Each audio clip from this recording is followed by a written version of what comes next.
Welcome to CMD news. నా పేరు దివ్య. నేటి వార్తా విశేషాలు. సంవత్సరంలోపు కాపు భవనాన్ని నిర్మిస్తానని, భవన నిర్మాణానికి 25 లక్షలు ఆర్థిక సహాయం చేస్తానని కావలి ఎమ్మెల్యే దగ్గుమాటి వెంకటకృష్ణారెడ్డి తెలిపారు. ఆదివారం కావలి పట్టణంలోని పెంకుల ఫ్యాక్టరీ సమీపంలోని ఓ కళ్యాణ మండపంలో జరిగిన కాపుల కార్తీక వనభోజన మహోత్సవ కార్యక్రమంలో ఎమ్మెల్యే పాల్గొన్నారు. కార్యక్రమానికి విచ్చేసిన ఎమ్మెల్యేకు ఘనస్వాగతం పలికారు. వివిధ పోటీల్లో గెలుపొందిన వారికి ఎమ్మెల్యే చేతుల మీదుగా బహుమతి ప్రదానం చేశారు. ఘనంగా ఎమ్మెల్యేని సత్కరించారు. ఈ సందర్భంగా ఎమ్మెల్యే మాట్లాడుతూ, గత ఎన్నికల్లో ఎమ్మెల్యేగా నేను గెలుపొందటానికి కాపులు విశేషంగా కృషి చేస్తారని తెలిపారు. నీతి, నిజాయితీ, ధైర్యం, పట్టుదలకు కాపులు ప్రతీక అని అన్నారు. కావలి నియోజకవర్గ ప్రజల ఆకాంక్షకు అనుగుణంగా కావలిని అభివృద్ధి చేస్తానని తెలిపారు. ఈ కార్యక్రమంలో పెద్ద ఎత్తున కాపు నాయకులు, కాపులు పాల్గొన్నారు.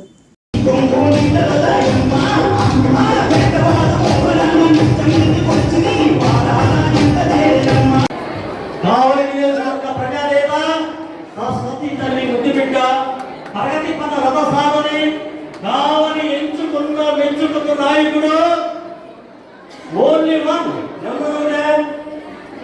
శ్రీ దగ్గుమాటి వెంకటకృష్ణారెడ్డి గారిని సాధారణంగా కాపుకుల కావాలి డాక్టర్ ప్రభాకర్ గారిని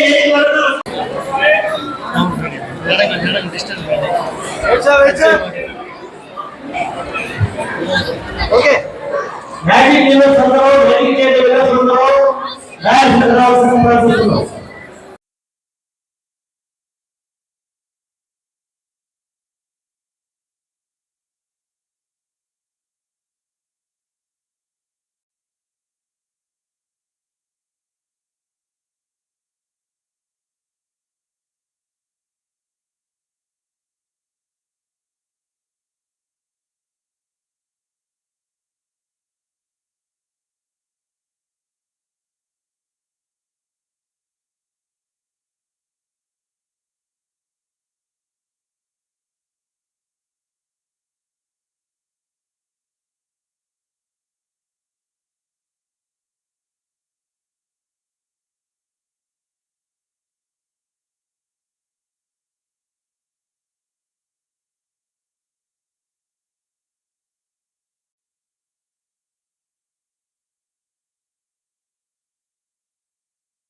అన్నా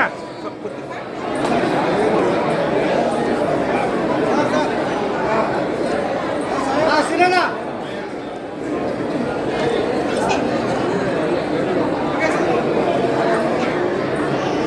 తదుపరి మధ్యాహ్నం కూడా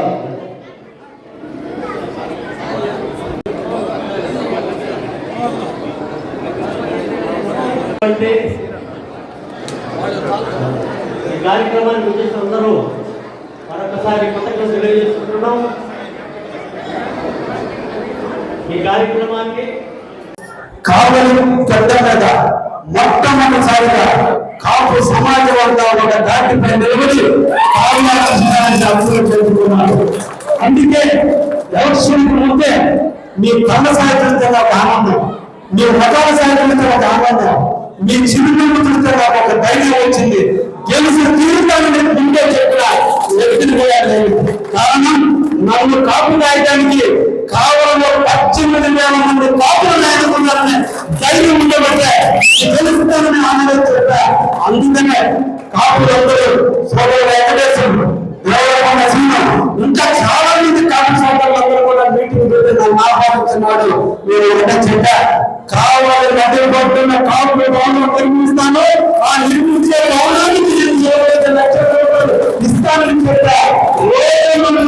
కాపు సోదరులు చూసినప్పుడన్నా నా బిడ్డల్లో ఇస్తాను 25 లక్షలు ఏవైనా అడుగుతావాలని నిద్రపోకుండా ఆలోచిస్తున్నా. అతి తొందరలోనే రాబోయే కార్తీక మహోత్సవం నాటికి కాపు భవనాన్ని కావాలని కాపు అందరికీ కూడా దాన్ని అంకితం చేస్తానని భావిస్తున్నాను. అదేవిధంగా మిమ్మల్ని కూడా అడుగుతున్నా, నేను రాజకీయాల్లోకి డబ్బు కోసం చాలా కష్టాన్ని నమ్ముకొని వచ్చిన వ్యక్తులు, నిరుపేద కుటుంబం నుంచి వచ్చిన వ్యక్తులు, పొలం పనుల్లో కష్టాల్లో కూలిపోయిన దాని నుంచి ఎదిగినటువంటి వ్యక్తిని, కష్టాలు నష్టాలు బాధలు ఇబ్బందులు అన్ని అసలుచిన వ్యక్తిని. ఈ కష్టం మన బాలు భారత పౌరులు పడకూడదు. దేవుడు నాకు శక్తి ఇచ్చాడు, సంపద ఇచ్చాడు, నాకు ఉన్నంత ఆనందాన్ని ఇచ్చాడు. కొంతైనా మనిషికి 2 రకాల లక్షణాలు ఉంటాయి. ఒకటి ధనకాంక్ష, 2 కీర్తికాంక్ష. ధనం సంపాదించాను, నా బిడ్డల్ని ప్రయోజనం చేస్తే వాకంటూ సబ్సిడీగా సంపాదించుకున్న తర్వాత ఈ కావలికి చచ్చే నాటికి ఎంతమంది కావాలి చేయాలని తలపుతో రాజకీయాలు చేశారు తప్ప ఇక్కడ వర్గాలు పెంచాలను, చర్చలు సాధించాలను, వ్యక్తులను ఇబ్బంది పెట్టాలను, ఇబ్బందుల మీద పెద్ద సంపాదించాలని రాజకీయాలకు రాలేదని విషయాన్ని కూడా మా కాపు సోదరులందరూ కూడా ధైర్యం అందరూ కూడా నేను హామీస్తున్నా. ఏ వర్గంలో మీ ఇచ్చిన ఓటు విలువలను ఉంచుతానని చెప్పాను తప్ప ఎందుకు వేసామో ఇతనికి అనిపించే తప్ప ఉన్నది ఎలక్షన్ మీరు మాటిచ్చా నాటి నుంచి నేటి వరకు కూడా అదే విధంగా నేను శ్రమిస్తూనే ఉంటా, శ్రమించే పనిచేస్తా, కావాలని అభివృద్ధి పథంలో నడిపే దాంట్లో నిరంతరం కూడా అభివృద్ధి చేస్తారని కూడా మీకు మాటిస్తున్నా. మీరు కూడా నాకు మాట్లాడండి. కుటుంబం ఉన్న తర్వాత చిన్న చిన్న ఇచ్చిన ఎప్పుడు కూడా నన్ను ఎడుగు విడిచిపెట్టకుండా నన్ను నడిపించే దాంట్లో మీరందరూ కూడా నన్ను ఎన్నుకుంది. ప్రతి ఒక్క దాంట్లో సలహాల్లో, సంప్రదింపుల్లో, ఆనందంలో, దుఃఖంలో, ఇబ్బందుల్లో, కష్టాల్లో నాకు కోరుకుంటా ఉంది. ఈ సందర్భంగా కాపు సోదరులందరినీ కూడా కోరుకుంటూ మీరు మేము కలిసి కావాలని అభివృద్ధి చేద్దాం, మన బిడ్డలకి ఒక ప్రజలకి పాటేద్దామని చెప్పి ఈ సందర్భంగా అందరినీ కూడా ప్రేరేపణ కోరుకుంటూ ఒక మంచి సాంప్రదాయకమైనటువంటి ఒక పండుగ నాడు కార్తీక మాసం చరిత్రలో దేవుళ్ళకి ప్రీతి పాత్రమైన రోజు మాఘమాసం ఉంది, కార్తీక మాసం ఉంది. ఈ 2 కూడా చాలా పవిత్రమైన మాసాలుగా హిందూ సాంప్రదాయం మన సనాతన ధర్మం మనకు జరుగుతుంది.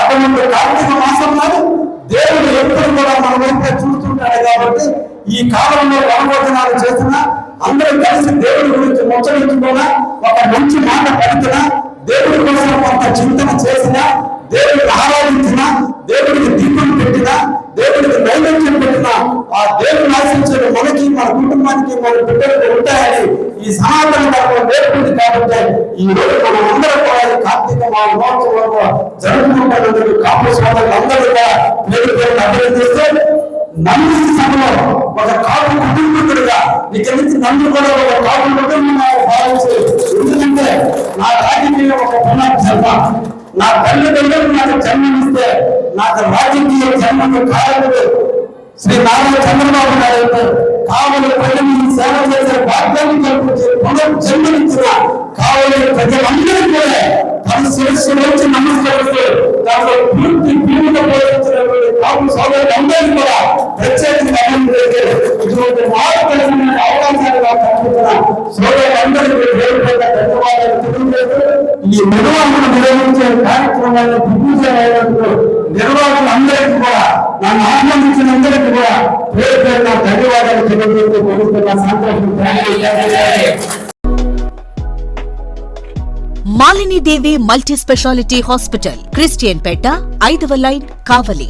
Doctor Gottipati Malinidevi MBBS, MS, OBGY, కాన్పులు మరియు గర్భకోశ వ్యాధి నిపుణులు. మాలినీదేవి మల్టీ స్పెషాలిటీ హాస్పిటల్ నందు అందించు వైద్య సేవలు: సాధారణ కాన్పులు, సిజేరియన్లు, లాప్రోస్కోపిక్ ద్వారా గర్భసంచికి సంబంధించిన ఆపరేషన్లు, ట్యూబెక్టమీ, పిల్లలు లేకుండా operation, high risk pregnancy, ectopic pregnancy మరియు గర్భసంచి నీటి బుడగలు, గర్భసంచి జారిన ఆపరేషన్లు, రొమ్ముగడ్డలకు చికిత్స, నెలసరి ఇబ్బందులకు చికిత్స, మెనోపాజ్ సమస్యలకు చికిత్స చేయబడును. స్త్రీలకు సంబంధించిన అన్ని సమస్యలకు చికిత్స చేయబడును. పిల్లలు లేని వారికి ప్రత్యేక చికిత్స కలదు. ముఖ్య గమనిక: మా హాస్పిటల్ నందు కాన్పోయిన తరువాత తల్లి బిడ్డను ఉచితంగా మా వాహనంలో క్షేమంగా ఇంటికి చేర్చబడును. మా హాస్పిటల్స్ ప్రత్యేకతలు: ICU, lab, AC and non AC rooms, 24 గంటలు మెడికల్ షాప్, ప్రతి రూమ్ నందు వేడి నీటి సదుపాయం కలదు. అత్యవసర కేసులు అన్ని వేళలా చూడబడును. సంప్రదించండి Malinidevi multi speciality hospital, Christian Peta, 5వ లైన్, కావలి. ఫోన్ నంబర్స్ 9398665676 మరియు 08626245167.